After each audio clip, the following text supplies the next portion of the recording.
AI anxiety. It feels like it's everywhere these days. Even Fargo creator Noah Hawley is tapping into it. Yeah, he really is. At the Emmys, his comments really made people think. Right. And it wasn't even at like some tech conference or something, which you might kind of expect. This was the Emmys. Hawley was giving an interview and shared some pretty interesting thoughts about how human storytelling, with all its complexities, is just fundamentally different from what AI can do. Yeah, you've hit on something really key there. When he talks about AI not having decency and moral courage, he's talking about what makes us connect to stories, right?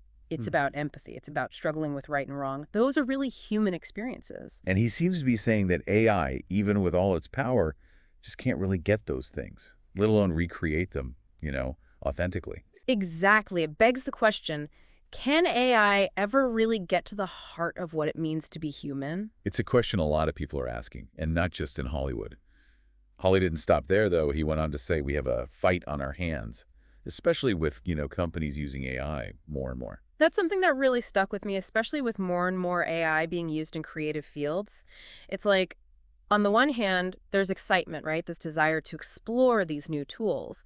But then there's also this, well, fear, I guess, Right. about what it all means for the future of art and creativity and just human expression in general. This whole tension between, I know, innovation and protection is playing out in a big way right now. It definitely is. In fact, we're seeing it happen right here in California. Which brings us to the AI bills that Governor Newsom just signed, right?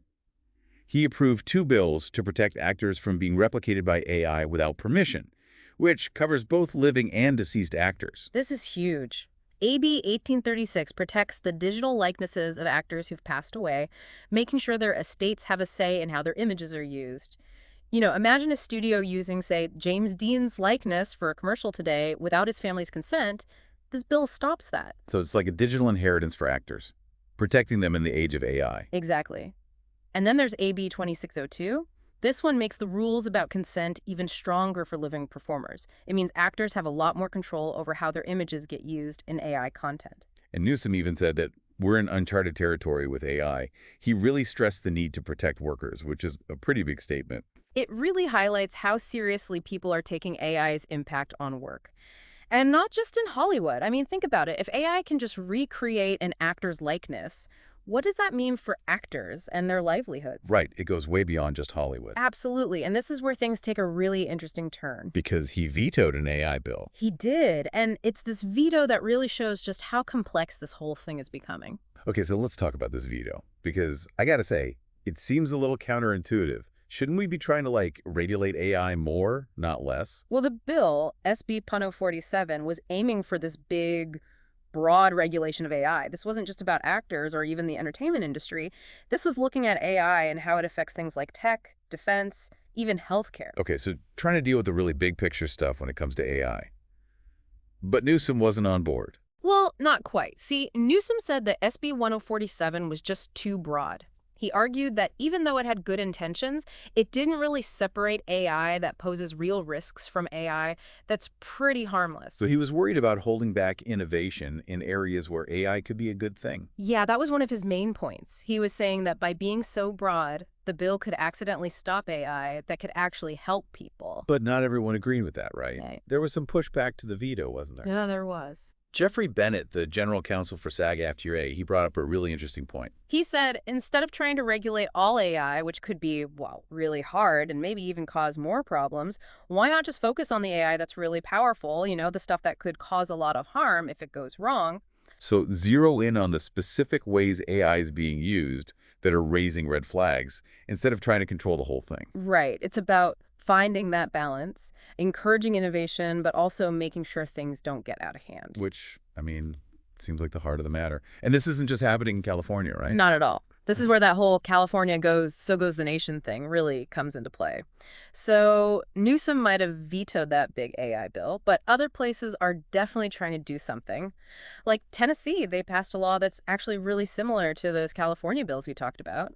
It's all about protecting performers in the age of AI. So the entertainment industry is really driving this whole national conversation about AI. It's definitely a big part of it.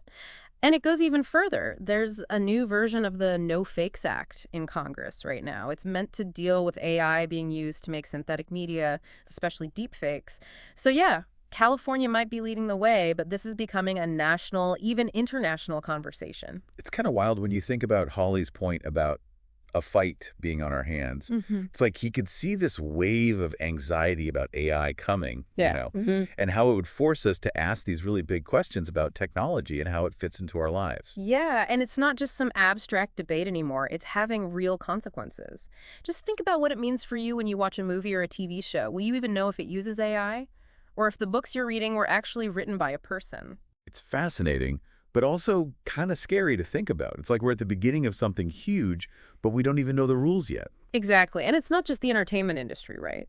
These are the same questions people are asking in journalism, education, even healthcare. How do we make sure AI is used responsibly? And how do we stop it from hurting people or even society as a whole? It's a lot to take in, and it's changing so fast. It really is. But that's why it's so important to stay informed, to understand what's at stake here, and to be a part of these conversations. Yeah, for sure. And it's not just, regular people like trying to wrap their heads around all this. Even the big players are starting to chime in. Right. The Motion Picture Association, the one that represents all the big Hollywood studios, they have actually come out in support of regulating AI in entertainment. Which kind of takes us back to Hawley saying there's this potential for AI to be used just for profit without thinking about the ethics of it all. Sounds like even the people in the system are saying, okay, maybe we need some rules here. Totally. More and more people are realizing that as AI gets more powerful, more widespread, we have to be really careful about how we develop it, how we use it, and what kind of safety measures we put in place. So where does this all leave us? Someone's listening to this, trying to make sense of it all. AI is changing so fast. What's the takeaway?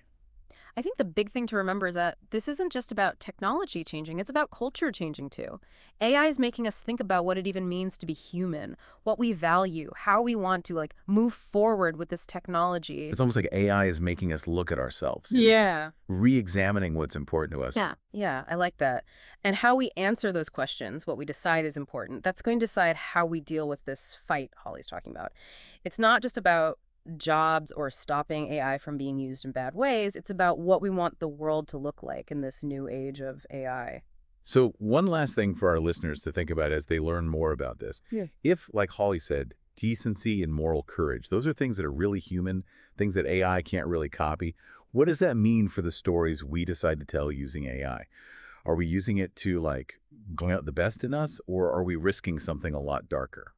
Now that is the question, isn't it? And it Yeah. really highlights how important it is to stay in the know, Keep learning about this stuff, be part of these conversations, and demand that things are transparent and that people are being held accountable as we go further into this honestly kind of unknown territory.